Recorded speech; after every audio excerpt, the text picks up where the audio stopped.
Queridas turmas do segundo ano, aqui é a professora Mariana para corrigir com vocês as atividades de biologia dessa etapa. Trago aqui novamente para vocês reverem a figura que representa, como eu chamo, a árvore da vida, a árvore que mostra a divisão de todas as formas de vida que são agrupadas em 5 reinos, 4 dos quais a gente já estudou nessa etapa e o reino animal que vai ficar para ser estudado no terceiro ano. Espero vocês lá. Eu fiz essa tabela para a gente responder algumas das questões que eu solicitei. A primeira delas era quais as diferenças entre bactérias e vírus.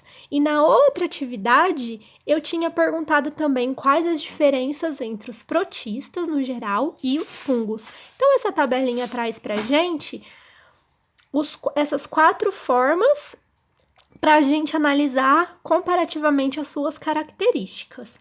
Para falar, então, começando dos vírus e das bactérias, tanto vírus quanto bactérias são invisíveis a olho nu. São partículas ou células microscópicas que se multiplicam rapidamente em um curto espaço de tempo e que podem ser causadoras de doenças. Mas essas são as poucas características que bactérias e vírus têm em comum. Em relação ao tamanho, essa imagem ajuda a gente a ver como que os vírus são bem menores do que as bactérias e do que as nossas próprias células. Ali no canto superior esquerdo, vocês veem representada uma hemácia, uma célula que está dentro do nosso sangue, e ao lado dela, uma célula de uma bactéria Escherichia coli, que forma os coliformes fecais. Então, já dá para ter a noção de como que a bactéria já é menor do que uma célula humana. E, gente, é interessante também saber que essa escala aí está representada em nanômetros. Um nanômetro é 1 milímetro dividido por 1 milhão. Então, imagina como um nanômetro já é muito pequeno, né? Como essas estruturas aí são muito pequenas mesmo. E aí, do lado direito, a gente vê essa bactéria, então, e outras partículas de vírus ao lado dela, para a gente ter ideia de como os vírus são muito menores, tá? Temos ali o vírus da varíola representado, o vírus mosaico do tabaco, que infecta as plantas de tabaco, 2 tipos de bacteriófago, que infectam células de bactérias, são parasitas de bactérias, e o poliovírus, causador de doença também. Além dessa diferença do tamanho, o que a gente pode observar? Vamos ver ali as características dos vírus. O vírus, ele não é formado por uma célula completa. A estrutura dele é muito mais simples, formado apenas por uma membrana de proteínas, que a gente chama de capsídio. Vocês têm nessa imagem aí as estruturas, né, desenhos didáticos acima, e o mesmo vírus representado abaixo, né, com fotos de microscópio colorida artificialmente. Então, em todas elas, vocês podem observar esse capsídio, que é essa membrana formada de moléculas de proteína, e no interior o material genético do vírus, que pode ser uma molécula de RNA ou uma molécula de DNA. Existem alguns vírus que, além dessas estruturas, ainda tem uma outra capa que a gente chama de envelope, também formada de proteínas, como vocês podem ver na terceira figura ali, que é o vírus da gripe. O coronavírus, que está causando essa pandemia que a gente está vivendo, ele também tem uma capa dessa, inclusive por isso que o nome dele foi dado de corona, que significa coroa, por ele ter essa coroa de proteínas, que é uma das estruturas que inclusive ajuda ele a ser tão infeccioso, tá? E aí, gente, por não ser formado de células, o vírus, ele precisa estar dentro da célula de algum outro organismo para conseguir ter o seu metabolismo, realizar a sua reprodução, porque ele se utiliza do aparato de uma célula, das organelas de uma célula, para poder se reproduzir. Por não ser formado de células, muitos cientistas nem consideram os vírus como seres vivos, e é por isso que a gente não viu eles naquela árvore da vida representados. Eles não têm um reino que os inclua, tá? Perdão.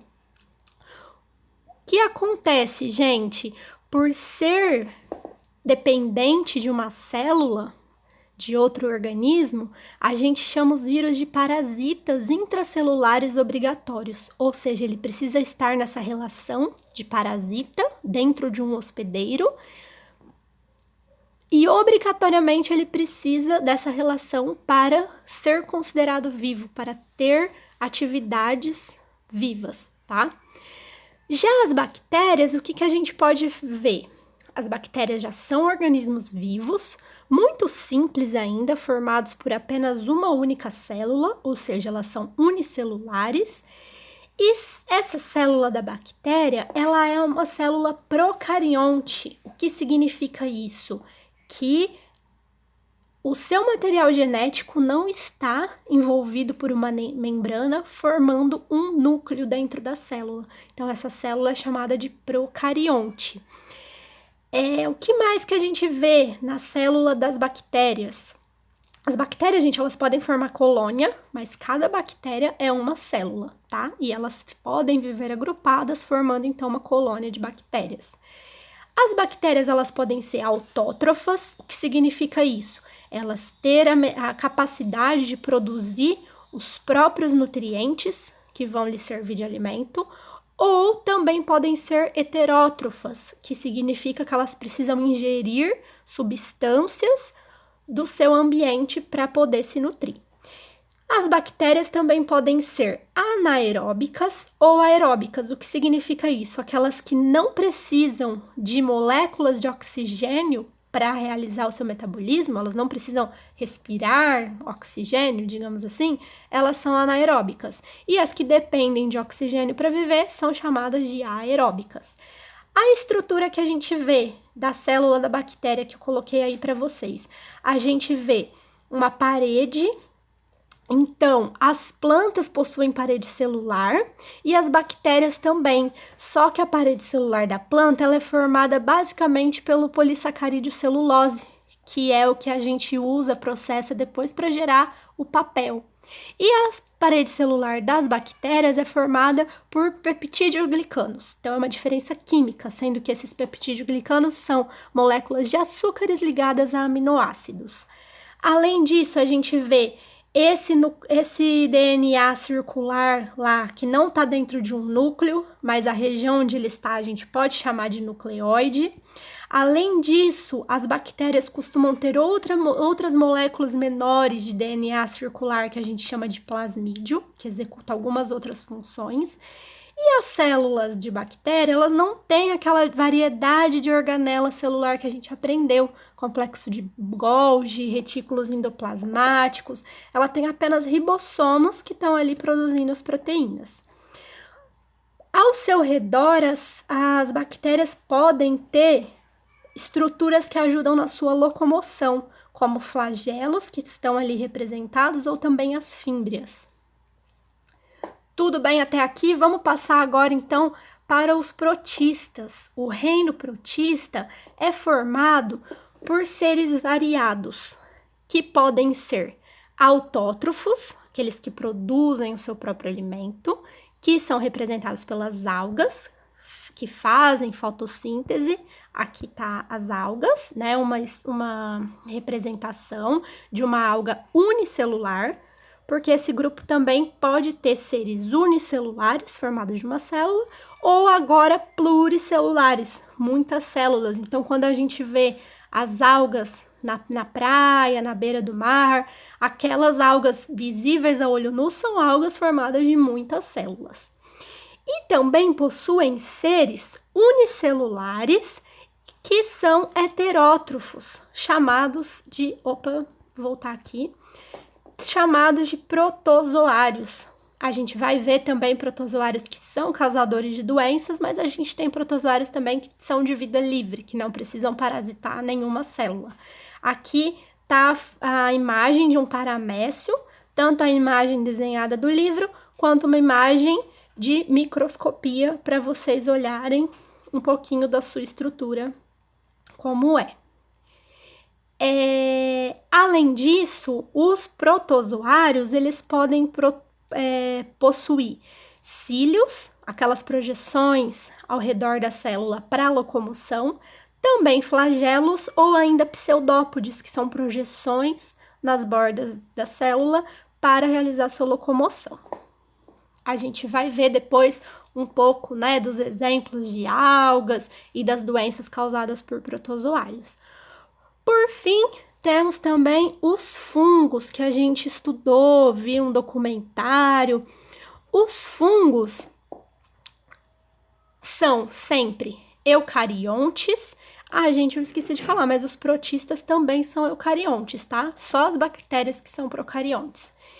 E agora os fungos serão sempre heterótrofos, ou seja, eles sempre precisam de uma fonte externa de alimentação.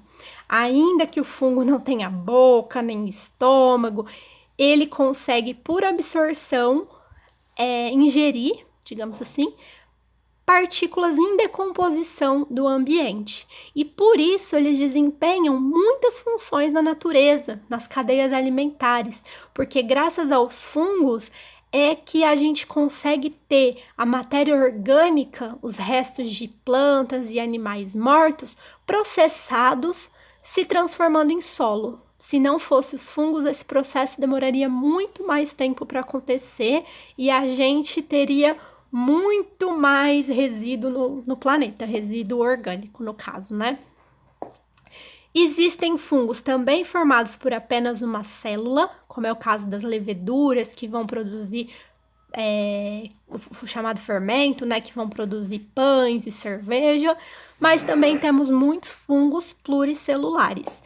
E a estrutura desses seres vivos, né? A gente tem, então, as leveduras, que são os fermentos unicelulares, mas a gente também tem formas filamentosas. Muitos de vocês usaram esse termo nas suas respostas, mas o que eu senti falta, gente, não só desse termo, mas de vários outros que eu citei e expliquei aqui, né? Autótrofo, heterótrofo, foi de vocês explicarem esses termos, porque são termos particulares da biologia, e para eu saber que vocês estão entendendo o que está sendo falado, é importante que vocês expliquem ali na sua resposta o que está sendo citado, tá? O que significa os filamentos, então? Filamentos são longas cadeias, né, de células que formam como se fosse fios, né? Filamento tem essa ideia de fio. E esses filamentos, eles formam o que a gente chama de hifa, tá? Aqui nesse esquema tá dando para ver que são longas cadeias, né, de filamentos que vão formando hifas, agrupamentos desses filamentos, tá?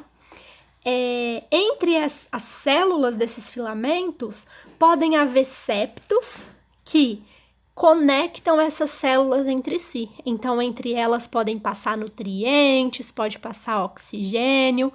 E, por fim, uma coisa interessante dos fungos também é que a célula deles também possui parede celular. Só que nesse caso, a substância química que forma ela é diferente tanto das plantas quanto das bactérias. Ela é formada principalmente por quitina. E aí vocês podem ver, então, outros nomes que formam essas estruturas, né? Micélio, que é o conjunto das hifas, e os fungos também, os que não são levedura, os que são filamentosos, possuem, além das hifas, uma estrutura reprodutora, que a gente observa aí nesse caso, né, de um cogumelo clássico, forma um cogumelo, né, como a gente chama, mas os bolores, por exemplo, também têm as suas estruturas reprodutoras, só que elas são muito pequeninas, elas são microscópicas, a gente não consegue ver ali, tá? Exatamente essa estrutura. E agora vamos falar um pouco das doenças, então, de cada um desses grupos. Olha a quantidade de doenças que a gente tem causadas por vírus. A variedade de gripes, sarampo, dengue, zika, chikungunya e febre amarela, que são todas transmitidas por um mesmo vetor, que é o mosquito, o Aedes aegypti, pode transmitir todas essas doenças. A gente fala que ele pode ser vetor de todas essas doenças. A raiva, as hepatites, os 3 tipos, cada um é uma forma de vírus. O vírus da herpes, que também tem a herpes genital, a herpes bucal. A rubéola, catapora, varíola, poliomielite, o vírus da AIDS, a infecção pelo papilomavírus humanos, que a gente conhece pela sigla de HPV. E esses 3 últimos que eu coloquei aqui para vocês, que são causados por tipos diferentes de coronavírus, porque a pandemia que a gente está vivendo, graças a um tipo de coronavírus, que está sendo chamado de novo coronavírus, é justamente porque já existem outros tipos de coronavírus que, inclusive, já causaram algumas epidemias, tá? A síndrome respiratória aguda grave, que é conhecida como SARS, e a síndrome respiratória do Oriente Médio, que é conhecida como MERS, também é a sigla dela, tá? E agora o coronavírus, causador da doença chamada Covid-19. Em relação às bactérias, a gente também tem uma boa lista, né, de doenças causadas por bactérias. Algumas delas vocês pesquisaram, vimos em detalhes.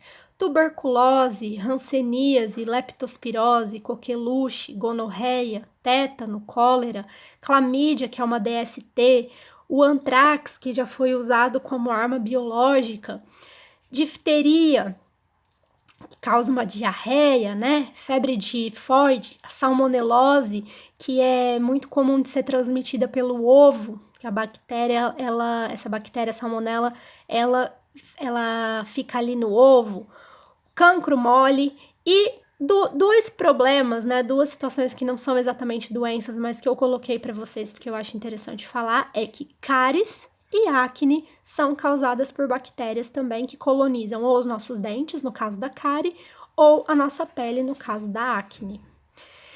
Em relação aos protistas, ao reino protista, os causadores de doenças são protozoários, que causam a amebíase, a doença de Chagas, a malária, a giardíase, a toxoplasmose, que tem como vetor pra gente os gatos, a leishmaniose, a tricomoníase e a babesiose, também conhecida como doença do carrapato. E fungos também causam doenças? Sim, né? Temos fungos que causam as chamadas micoses. Micologia é a área da biologia que estuda os fungos, então mico tem a ver com fungo. E que a gente conhece também uma variedade de dermatofitoses, então fungos que afetam a nossa pele, a nossa unha, né? Alguns nomes que vocês podem encontrar por aí, conhecidos, ou podem até já ter tido ou conhecido alguém que sofreu com isso, né? A tínia, a frieira ou pé de atleta, também conhecido, pano branco, muito comum de pegar na praia, impingem, tá? Tudo isso é um fungo que coloniza ali o nosso corpo. E que antifúngicos, pomadas ou remédios orais podem resolver. A candidíase, né, um fungo que ataca cerca de 90% das mulheres que já tiveram esse fungo colonizando ali a sua região vaginal. A histoplasmose, a penicilose, que causa uma pneumonia bem grave, e a criptococose, que é também chamada de doença do pombo, que pode afetar as vias respiratórias, o pulmão, mas também pode causar uma meningite, afetar o nosso sistema nervoso e levar à morte, inclusive. Por isso que quando a gente tem medo dos pombos ou pede para não ficar alimentando eles, né, em vias públicas ou muito perto das áreas onde a gente se alimenta, é justamente porque o pombo pode ser um vetor dessa doença. E eu trago um exemplo interessante para vocês também, para falar da amidalite, que é a famosa dor de garganta, e também da pneumonia, porque são 2 doenças que podem ser causadas por mais de uma forma de ser vivo, tá? A amidalite, gente, ela pode ser tanto por infecção viral quanto por bacteriana ou ainda pela associação dos dois, tá? De vírus e bactérias. Aqui a gente vê até uma imagem que eu trouxe que tem como Se você tem uma amidalite, tem como descobrir se ela é por fonte bacteriana ou viral, dependendo dos sintomas aí que você encontra, tá? Nessa doença. A pneumonia também, gente, ela pode ser provocada pela penetração tanto de bactéria, quanto de vírus, quanto de fungos, ou ainda você pode ter pneumonia também por alguma reação alérgica do seu corpo, tá? Era mais por curiosidade mesmo. E aí, eu quero falar com vocês agora também da questão número 4 que eu tinha passado para vocês no exercício sobre os protistas e os fungos, né? E ele pedia para vocês pesquisarem e descreverem os principais tipos de algas e dar um exemplo de como e para que os seres humanos usam esses organismos. Então, para relembrar aqui, né, eu também tinha perguntado para vocês a diferença dentro dos protistas das algas para os protozoários. Então, as algas, elas são seres eucariontes, uni ou pluricelulares, como eu falei, e as algas, elas são fotossintetizantes, tá? Coisa que os protozoários não são. E as algas, elas podem ser pluricelulares, enquanto os protozoários são sempre unicelulares. Aqui eu trago exemplo para vocês de duas algas pluricelulares, que são a das pontas, e no meio tem uma alga verde unicelular, que é uma foto de microscópio. Cada célula verdinha que vocês estão vendo aí é uma alga, tá? Uma alga que vive nos mares e eu vou trazer para vocês a importância delas também. Então, para que os seres humanos usam as algas? O uso pode ser na alimentação, a gente tem várias algas comestíveis, tá? Algumas muito tradicionais, por exemplo, a alga que faz sushi, né? Que é o nori. O kombu também é uma alga comestível. A alface do mar, que é essa verdinha que tá aqui à direita. Vocês podem até já ter visto boiando aí no mar. E o agar-agar, que é uma alga muito usada porque você pode encontrá-la em pó também, que ela dá uma consistência para alguma receita igual a da gelatina. Outra alga de uso importante são as algas pardas, entre elas o sargaço, que é muito utilizado como fertilizante nos campos agrícolas. Olha uma foto ali embaixo do tanto de sargaço que pode ser encontrado nas praias. Ela também é uma matéria-prima muito versátil para várias indústrias, tá? Para a indústria alimentícia, para a indústria cosmética. Ela também serve para produzir goma de adesivos. E também é um ingrediente muito tradicional na medicina oriental. E as suas propriedades estão sendo estudadas, né, para combater o câncer e a AIDS. O que eu tinha falado para vocês agora não é um uso exatamente humano, mas é muito importante, é legal de saber. Vocês já ouviram dizer que a Amazônia é o pulmão do mundo? Pela quantidade de oxigênio que ela forneceria para nossa respiração. Só que as plantas, a gente vai ver isso mais para frente, apesar de absorverem gás carbônico e liberar oxigênio, durante a noite, quando não tem luz do sol, elas respiram oxigênio também. Então, elas acabam usando, né, uma quantidade desse oxigênio que elas mesmas liberaram. O ser vivo que mais libera oxigênio para a atmosfera, cerca de 95% do oxigênio que está na atmosfera, é liberado por algas microscópicas que fazem fotossíntese e que abrigam os mares. A gente chama essas algas de fitoplâncton, tá? Que elas formam, então, elas ficam boiando na água e elas habitam, então, essa superfície da água. Elas são microscópicas, não dá pra gente ver, mas elas estão numa quantidade muito grande. E pela quantidade de mares que a gente tem no mundo, né, a gente pode imaginar que cada uma liberando um pouquinho de oxigênio, essa quantidade se torne tão grande. Por fim, eu perguntava também para vocês na outra questão, na questão 5, eu dizia assim como existem tipos de fungo causadores de doenças, como a gente viu, vários outros tipos são usados de maneira vantajosa pelos seres humanos. Cite e explique 2 exemplos, pelo menos, né? Um exemplo, então, é a fonte direta de alimentos que os fungos nos fornecem, né? Os cogumelos, como eu coloquei aí na foto, o champignon, e do lado dele tá o shimeji, tá? Tem uma foto dele aí in natura e uma cozidinho, que são muito usado, ele é muito usado na comida chinesa, japonesa. E a gente tem também um uso que não é diretamente, né, da gente pegar e comer, mas também na produção de alimentos, tá? Porque aquilo que a gente chama de fermento, não é o fermento químico, é o fermento biológico, né, o fermento vivo.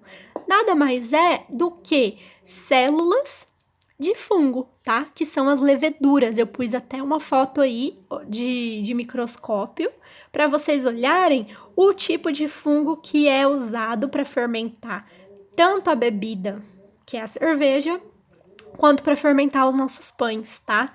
Que é o Saccharomyces cerevisiae, um fungo bem famoso e bastante usado há milênios pela humanidade.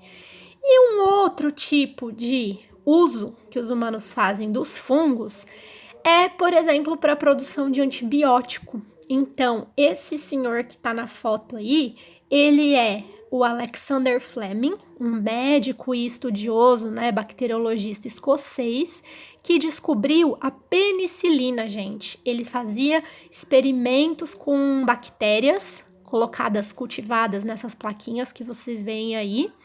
E um dia ele deixou essas placas no seu laboratório e algumas delas criaram fungos, acabou fungando essa plaquinha. E ele percebeu que onde o fungo Penicillium chrysogenum ou Penicillium notatum, que depois ele identificou, estava presente, a bactéria não se desenvolvia, não se desenvolveu ou chegou a morrer. E depois ele descobriu que isso se devia a uma substância produzida por esse fungo, que ficou chamada então de penicilina. E sobre esse gênero de fungos, eu tenho para dizer para vocês também que é um gênero com várias espécies e que algumas espécies produzem então os antibióticos, só que outras também geram doenças para nós, tá? Algumas dessas espécies de penicillium causam infecções na nossa pele e no nosso trato respiratório, podendo inclusive gerar pneumonia, tá? A penicilose que eu falei para vocês é causada por uma espécie desse gênero Penicillium, tá? E também alguns outros penicilliums são os que formam o bolor do pão, dos nossos alimentos, que também não é o mesmo daqueles que são usados na produção de queijos e de vinhos, tá? Então, esse gênero ele é muito variado, para vocês observarem como alguns são vantajosos, né? Produção de queijos saborosos, antibióticos tão importantes, mas ao mesmo tempo outros causam doenças e acabam vindo atacar os nossos alimentos também. Por enquanto era isso, pessoal. Eu espero que vocês aproveitem essas informações, que tenham esclarecido as dúvidas, mas também me coloco à disposição a conversar mais sobre o que quer que tenha ficado de dúvida ou curiosidade sobre esses temas. Um grande abraço para vocês e bons estudos!